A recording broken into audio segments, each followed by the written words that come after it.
If you want a safe and orderly home, roof repair is crucial. Your home will be unsightly if it has poor roof maintenance. Also, it will affect the value of your home. An unhealthy roof will also affect the interior of your home, so it is essential to repair them as soon as you notice problems. It is not only a practical decision, but it is also more cost-effective. The cost of repair will vary, depending on the damage done to it.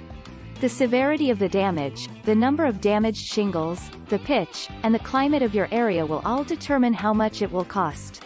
Keeping an eye on the damage can also prevent more costly labor. And if you're in a dry climate, you'll want to pay extra attention to leak repair before it gets worse. Fortunately, asphalt shingles are engineered to last decades, and most modern roofing designs are built to last the lifetime of a homeowner. But when a shingle or a panel is damaged, replacing it can be more complicated.